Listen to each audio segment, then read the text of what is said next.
Hello. Hello there. Hello, everyone. This is the Heart of Ackworth going live, and then you can also catch it on our YouTube channel. And today, I'm your host, Melissa Hergert, and today I have a new friend, Logan Lewis, and we're going to find out a little bit about him and how he feels about Ackworth and what he does here in Ackworth and all the things. So thank you so much for being here. Thank you for having me. I'm so happy to be here. Yes, good. Okay, let's start. Where are you from? Oh boy, where am I from originally? Yeah. I am from the great state of Illinois originally. Oh, that's fun. I was born there in 1996, great year, because I was born that year, of course. Of course. Just for the people at home. I moved around the country a lot growing up because my dad does commercial construction for a large general contracting company, so he would supervise these project sites, and we would pack it up and move to a new state every couple of years when the project was finished. So I've lived in 10 different homes growing up. Wow. So I've been all over the place, North and South Carolina, Virginia, Georgia, Oklahoma, Arizona. I've been all over the place. Wow. Yeah. But when people ask me where I'm from now, without with sparing them that story, I'm like, Georgia. Because I've lived Georgia the longest. Okay. I've been here since 2014. Yeah. So I this basically home. call Georgia home. Yeah. But yeah, great state of Illinois. That's great. It's in fact not a great state. That's why I say great state of Illinois. Yeah. I ran the Chicago Marathon. Did you? In 2009. Wow. I know. I got to see all the city. I was in like 6th grade. Nice. Great. I love to do that to Did people. you go to high school here? I didn't. Oh. I graduated high school in Virginia. Okay. And then we packed it up and moved it here. Okay. However, my two younger siblings were in high school and we moved here, and they both went to Harrison. Oh, great school. Yeah. Yeah. Yeah. So do you still live around that area? Where do you live now? I am actually in the great city, I do mean great, of Cartersville. I'm right on the border of Cartersville and Ackworth, not too deep into Cartersville, right down the street from the Georgia Highlands campus. Great. Oh, that's awesome. Yeah. Great. So you're right outside of Ackworth, and but you still work in Ackworth, and we're going to get into that a little bit. So you've made Georgia your home, just outside of Ackworth. Before I get into like what you do and everything, tell me one place in Ackworth that you love to go. One place is tough, but doing all this networking and connecting with people, one place that I've really truly fallen in love with is Crane's Coffee. That's our just met Hunter last week for the first. I've been there a handful of times, but I've never met him personally, and we hit it off real well. Just similar to me and you, just good back and forth banter. Great family, served our country. He's done great things, and Crane's is an awesome coffee shop. It is. He's actually on my board of directors for my nonprofit. Is he really? We met and became friends immediately. And he gave me his card last week, and he was sure to write his personal cell phone number down on it, and we texted a little bit over the weekend, and just texted him right before I came here. Great guy. He's amazing, and he is a new business here in Ackworth, so if you haven't checked out Crane's Coffee, please go check it out. Veteran owned. Him and his wife are both veterans, and so a great family. Always go support them. That's awesome. Yep, they're right here. Yeah, right behind us. Right behind on the us. south side. Yep. Awesome. So let's get into what you do. What are you working on in your life right now that excites you, that is helping you with growth and income and all the good things? Yeah, well, so I kind of hinted towards it before we started rolling, but I recently quit my full-time job, and I'm now on my own. I've been, ever since I went to school and got a degree I don't use, which, whatever. It's how the world works, I guess. Yeah. So while having full-time jobs in several different industries, I started a little marketing business. Cool. Where I run social media accounts for business owners who either don't have the time to do it, don't want to do it, or both. That's awesome. And I've grown to find that's most business owners. Business owners. They hate, unless they come from a marketing background, they hate having to do that. So true. So I run social media accounts. I'll run Google and Facebook ads. I'll create websites. That's probably my favorite thing, is creating websites. Nice. And anything in between, a little bit of email marketing, a little bit of logo design, a little bit of this, a little bit of that. But social media and websites are probably my two biggest things. And of course, my podcast. Oh, okay. We're going to talk about that. in a second. Yeah. First, let's talk about that, because there's a lot of business owners, as you said, that really hate doing the marketing part. And the reality is if you're not marketing in some way, whether it's grassroots and you're getting out and networking, or you are, let me check that that's not pausing our recording. Hold on. There we go. I should probably put it on Do Not Disturb for phone calls. Anyways. You got kids. Yeah. Oh boy. So marketing in some way. You either are doing social media, networking. You should all be doing all the above if you're trying to grow your business. And the reality is, a lot of people don't understand how important it is to have a good social media presence, to have a good website that people can really learn about your business and simplified. So that is awesome that you enjoy doing that. Is there something that helps you stand out as a person that helps other businesses? Because there's a lot of you guys out there. So what do you think helps you stand out? That's a great question, Melissa. That's something that I've kind of been trying to answer myself more recently, is what makes me stand out. And over the years when I was doing it part-time, outside of my full-time 9 to 5, I always tried to meet the business owner where they were comfortable in terms of the cost. Okay. I'm not a 10, 15, 20 employee agency. I am a one-man show. Great. So I don't have an office to pay for. I don't have insurance to pay for. I get through that through my lovely wife. Wonderful. So I don't need to charge $5,000 for a website. Yeah. Would I like to? Yeah, it'd be cool to get $5,000 as a one-time thing. That'd be great. Sure. But I just don't feel the need to. And a lot of these small business owners, when you're starting out, you have little to no money. Yeah. And especially, I'll do some work with some nonprofits, and they really don't have money. Right. So it's like, well, I can make a nice website for a decent price while not breaking the bank on their end, but still delivering the quality that they would come to expect when hiring someone to do their marketing for them. Yeah, that's so wonderful, especially the work with the new business owners or the nonprofits. As long as you're not devaluing your work, I always talk about that. But also, you're so right. I have met so many business owners that start off and they're like, oh, I just spent 7 hours trying to build this website. I'm like, what a waste of your time. Yeah. You have to do what you're good at. You aren't supposed to do everything in your business. And actually, it'll save you so much more money if you started from the beginning. I wish I knew this. To hire someone like you to help with the website building, the basics, to really get your name out there, because that's where people go to first, is the website and your social media. Amen. So I think you're doing the Lord's work, because I hate doing that type of thing also. Well, more to come after this podcast. No, something you said about devaluing is something that I'm struggling with, honestly, right now. Is because, I was doing this part-time, and, I had that full-time job income. Mm-hmm. So I was cool with saying, yeah, I'll build you a website for $500. Sure. No problem. But now that I'm in this state where this is my contribution to the household income, there's a little bit more pressure to not devalue myself. Yeah. But because there's also a blend of I really do want to help. Sure. I had a conversation this morning with a woman who just started a bookkeeping business, and she can't afford even a $600 website or $700. And I was like, well, I could really help this girl out and give it to her much cheaper than that. But I just can't. Yeah. Not anymore. Yeah, of course not. And it's a lot of work. Place to be. I know. I understand that. I have a what people say expensive service helping people with their brains. Yep.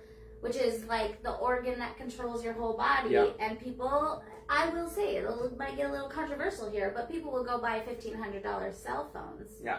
But if they want to start a business, they can't figure out how to pay for a website. I think that's it's almost like the brain of the media, right? Having a good website, if nothing else, right? Or even having a good Google My Business with a website. Absolutely. Which is free to set up Google My Business. A website is very important, even though people do look at social media a lot first, which is also free to set up, right? Yeah. But do you offer any payment options? I do. I try to work, I worked with a business coach a while ago, and he was like, you need to have, firm pricing that you don't budge on because you're not going to be able to scale otherwise. And every client pays me a different way or a different method or a different plan. Like some people pay me for a website, just they're like, I'll pay you Yeah. the full amount right up front, just do it. Because they're in a place they can. Of course. And Sure. then some say, well, I'll pay you half at the beginning, half at the end. Yeah. And I'm like, that makes sense too. Sure. But then I'm doing a website right now for this nonprofit that's local to Dallas, kind of Dallas Ackworth area. And they pay monthly. They can pay a couple $100s a month because that's what they can do because they're a nonprofit. It's not like they have money flowing in the door like it's, nobody's business. But so I just said, listen, I'll meet you wherever that does you need me to meet you. Yeah, and that shows that you care about the people, the business. We were talking earlier before starting, and I think something big for both of us is connection to people. And we were talking about communication styles, and part of learning about a business is your communication style, not only just like how we speak to each other, but how we communicate, whether it be through email or text messaging, social media. We started texting on Facebook yeah. Messenger. I turned off my Facebook message notifications, so I prefer text, so we have to make sure to exchange Yes, we do. numbers. But so I always have to remember to go look at those. But it is important. How do you usually communicate with your business owners? Do you meet them also where they're at with that communication style? And Absolutely. Another thing, and this kind of blends these two questions together of like what sets me apart and how do I communicate with them. When I start a relationship with a company or an organization, I give myself to them. Mm-hmm. Like I am not just the dude you hired to do your social media. Right. Like I am there at all your events, both to capture content, yes, Sure. but also just to be there to support your business. Like I'm sharing your stuff to my story whenever I can. I'm reposting. I just try to be as friendly and supportive to show more value to them. Yeah. So with communication styles, I'm very casual. I'm just like, hey, just text me. Yeah. It doesn't matter if it's 10 o'clock in the morning or 10 o'clock at night. I'm not one of those that's like, oh, you shouldn't text me after 7 p.m. Nah. Yeah. I have clients that are late night owls like myself. Sure. And so they'll text me at 11 o'clock and say, I've got an idea for this or that. And if I am up, I'll respond. If not, I'll get them the next morning. Sure. So I try to establish that kind of open line, like, hey, I don't care if it's Sunday, you can call me. Like, if I don't answer, I'm either at church or on the phone or sleeping. That's usually my excuses of why I don't answer the phone. Is either I'm at church or a movie or sleeping or showering. Right. That's the only ways I won't answer the phone. Yeah, and you mentioned earlier, this is a good topic because I think it's fun sometimes to have a different opinion with other business owners, and I think because you are very new, this is how I used to be when I first started my business. Do you have kids? No, ma'am, not yet. No kids yet. Okay, so that'll change too when you guys have kids. Yeah, sure So when I first started my business, I was working 7 days a week. Call me anytime. And then I start getting clients that are really... That will contact you anytime. Will, right? And these are people with mental health issues and they're like messaging. And I'm not a counselor, so I also have to set that boundary. Like I'm not crossing any scope of practice type things, right? So I think at the beginning of a business, I think that is awesome to be able to be more available. But as your business grows, I think there will be some type of boundaries, because I think it's important also that you set the boundaries for yourself, because if you get so involved with your work and then you forget that your family's here. So that's good that you do movies and time in church and all that. So I guess that's all my only challenge is as you continue to grow and you get an influx of new customers from this podcast. Yeah, that'd be so lovely. That you're just going to be like, I can't answer these messages at 10 because I'm actually in bed already, asleep, because I have to get up at 7 to start, my next day. So yeah, it's one of those things that I'm happy to do it while I can, yes, for sure. Good. But yeah, I mean, even since kind of taking that leap a couple months ago and pursuing this full time, I've even had to put new things in place of like, listen, like before when I was doing it part time, like I did a lot. Sometimes for some clients, I did a lot more than was being paid for, and I'm still happy to bend those rules here and there for when it makes sense. Sure. But now when I start a relationship with a customer, I send them like a statement of work, not a contract, but just like here's what you expect from me. Bullet pointed out, this is what I expect from you. Bullet pointed out, please sign it. It's not a contract. You're not locked into anything, but it's just so saying that like, hey Logan, can you throw up, can you design some stories for me for next week? I want to promote something. I would love to do that, but that wasn't in the original agreed upon work. great for you. It's like I'd love to do that, but I can't based on this document and based on the pricing. Agreement. I would love to do that for you. Yeah. Do you want to talk about doing that? Because people will take advantage, unfortunately, and it's because they see how kind you are and how you want to help. I don't think purposely people are like, oh, I'm going to take advantage of it. Yeah. It's just our natural way of being is that we want to be around the people that give, and hopefully people are giving back because they've been given to. But I'm so happy to hear that you have that type of proposal, and here's the scope of work that I'm going to do and the cost. I think that's so important for a lot of business owners that are either starting off or even having to rebrand or whatever it may be, that they're doing that. So yeah, I mean, I'm the kind of guy that I don't like gray area. I like everything to be laid out on the table. Listen, I would rather at the day that I meet you tell me that, I don't know, this is gonna sound horrible, but like maybe your partner is battling some kind of illness or something. Like I want to know these things about you so that, like, what if I text you at 10 o'clock at night? You're like, oh no, I'm helping my partner XYZ. Right. And you're like, oh, I'm so, like, I would rather know about these things in advance. Right. And vice versa. Like, I'd rather just, like I said, I'd want to throw it all on the table just so you know where I'm coming from. And just to, again, that clear, open communication of like, here's who I am and take it or leave it. Yeah, exactly. I think that should be something we do not just in business, but with everyone in our lives. And I think we forget to do that because we're afraid to hurt feelings or upset someone or not give enough. Or then you give too much and feel resentful. And I think this is something that, like, from the start with clear expectations and boundaries, that you could have healthier relationships, which then leads us to better communities, which is why I started this podcast about Ackworth and being part of the community. So tell me, do you spend much time here in Ackworth? Oh, I spend so much time here in Ackworth. You do? I do. Okay, perfect. So you love cranes. I do. I'm going to start talking about Ackworth a little bit. Have you noticed that there's quite a few places that are open for rent? I have noticed that recently. Okay. And I'm going to do a little comparison. I don't usually like to compare, but there's a lot of people, and I've talked about this in the podcast with a few other guests, is like, why do you think it is that, like, downtown Kennesaw doesn't really have any open spaces? I don't think Cartersville has many open spaces. It's pretty bustling as the downtown area. Woodstock for sure is bustling. Yeah. And so everyone has been like, oh, we want downtown Ackworth to be more like Woodstock or Kennesaw, or now even Cartersville. It's like jumped over Ackworth up into Cartersville. I've lived there for 2-3 years. Even since I got there, it has just blown up in value of like restaurants and other businesses coming out there, but also in people. There's a lot more traffic in Cartersville, and people laugh every once in a while when I say that, but I'm like, no.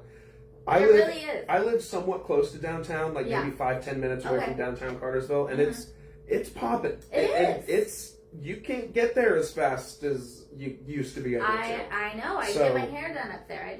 But anyway, sorry to cut you off. No, but that's exactly what I'm talking about. Is like, why do you think Cartersville's growing so quickly, and why do you think Ackworth is having such a hard time getting businesses here and staying? If you were to guess. I don't know, dude. Because one thing I love about Ackworth is that there's a lot of businesses here and restaurants and things that I really have grown to love. So I don't want to hear someone make the argument that there's a lack of amenities or something. Because we got Red Top, we've got golf place. We have Scoops, we've got the Fusco's folks, we've got so much value to Henry's, so much value down here. I really don't know. Yeah. I know I said I'd hate to hear someone say that, but I would say that some people would say that there's not enough. Right. But Ackworth is also laid out a little weird. Like, the way that the roads go and stuff, like, it's not super easy to pack more stuff downtown, so they'd have to push past Logan Park and kind of push down that. Towards this way. Exactly. Yeah. So, I don't know, man. Yeah, if you were to have a business come into downtown Ackworth, what would draw you here if that business was here? Ooh, that's a great question. Well, you've got the golf, we've got coffee, we've got great ice cream at Scoops, and candy. God, it satisfies both of my sweet tooth. Oh, the best. What's I love taking my parents. Ooh, God, that's tough. I'm a psychopath, but I love those. I like the bananas, the mini bananas, me like the too. Runts bananas. Oh, those were so good. That's so the good. And now they sell them just the Yeah, bananas. oh yeah, oh yeah. Okay, but mine is Charleston chew. Have you ever had Ooh, one of those? Of course. Oh my god, my ex-husband used to say I'm an old man because I like Charleston chews and Baby You are Ruth. an old man. Baby Ruth and Charleston No, chews. you're my grandfather. Ooh, yes. No, I'm with you though. But back to the original question. God. What would you love to see here? Or, think about downtown Cartersville. What do they have that we don't have here?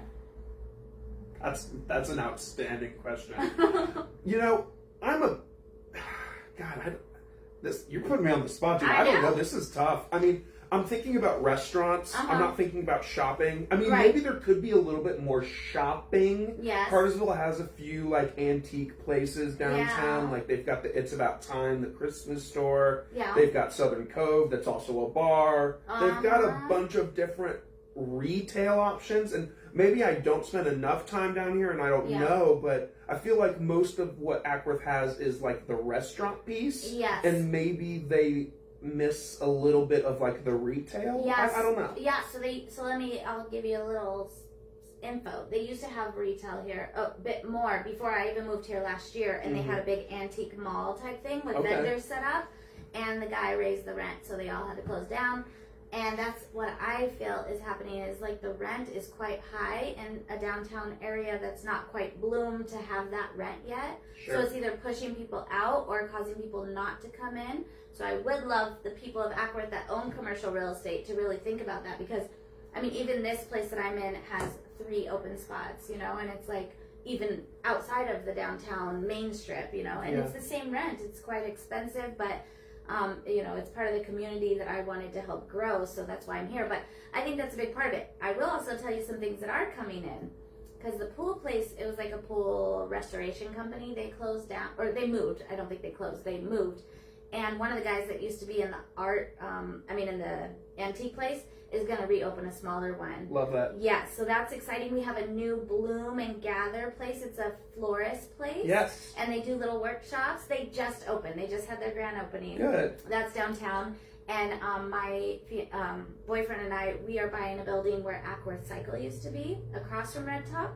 And we're putting a maker space, and we're also renting the other side to a lady who's going to put a dive bar and a music venue for bands.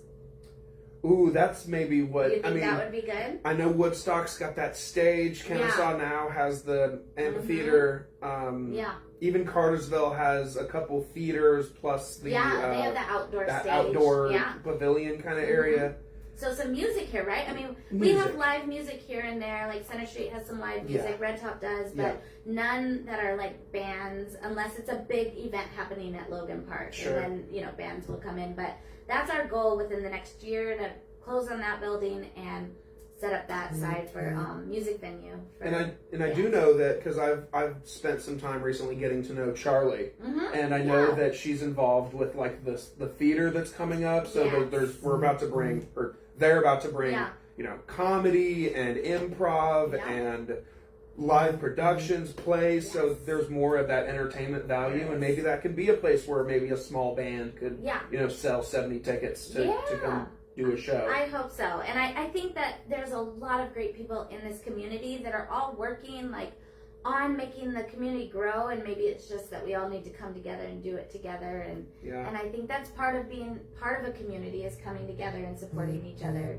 Going to your local coffee shop instead of Starbucks, going to shop at the little boutiques during the holiday season and keep them in business. Yeah. Shop local. Take your family out to dinner at a local restaurant. Yeah. I love a chain just as much as the next guy, but Pizza by Fusco's absolutely slaps. I had it for lunch today with my women's group. We went after our meeting and... So jealous. Yeah, it's awesome. It is great to really just be part of a community that you could help grow. So is there anything else that you would like to talk about Ackworth, about your business, about your family, that we haven't covered yet? Because I have one more question, if not. I don't know. I will say this. I went to a networking group this morning in Woodstock, and on the way there, I told myself I was going to say this thing, but I didn't say it, and I beat myself up the rest of the day. Say it now for more people to hear. I will say it now for 4.4 thousand people to hear it. Plus your following and my following. Yes, exactly. So, thousands and thousands. Also, to note that this truck is really trying to do it. The people don't see it, but this truck has mountain curbs and dangerously close to hitting other vehicles. But boy. To answer the question, what was I saying? What you were going to say. What I was going to say this morning. Call your grandparents. You never know. Yeah. You really never know. Yeah. I have one more living grandparent. Luckily, he's coming to hang out at my parents' house. They live in Kennesaw, so I'll be able to spend time with him over the holidays. But you really just never know. If you're lucky enough to have your grandparents still, please call them. They want to hear from you. You'll make their day. If you don't have your grandparents, call your parents, call your siblings, call a cousin. You'll brighten their day too. So just call them. I love that. Whether you're on good terms or bad terms, it's the holidays. Now's the time to mend that relationship. Just call them. That's so good. Yeah. That's great I advice. felt so called to say that this morning, but I just chickened out and didn't say it. I don't know why, but that's all because it was for this audience. True. All right, last question. Who or what inspires you? Ooh, that's really tough. Myself. No. I did have someone say that. Well, which you should. You should inspire yourself every day. I do inspire myself, but if I were to look at a person, who inspires me? Or what? Or what? Honestly, I would say my parents.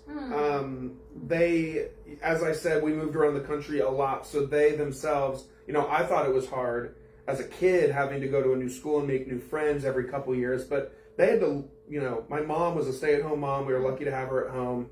My dad was working these 18-hour days, busting his ass. Sorry, can I cuss? Yeah, you can cuss. Busting his butt for us to be able to have a decent life. And mom, every 2 years, had to find new doctor's office, new pediatricians, new dentists, new grocery stores, everything that you have to do to live in an area. She had to do it every couple years. So I think that they're superstars for that, and don't get enough credit. We beat each other up now and joke and make fun of each other, but I still don't forget the sacrifices that they had to make to give us kids a better life. Yeah. So I think my parents inspire me. That's amazing. Well, they did a really good job with you, and I'm so honored to be your new friend. Thank you. And have you on this. If any of you out there would like to be on the Heart of Ackworth podcast, it doesn't matter if you own a business or not. You just want to come share your story, get to know me, and talk about Ackworth. I'd love to have you. Thanks again for being here. Thank you for having me. This was a great time. Yes. All right. Talk to you all soon. End.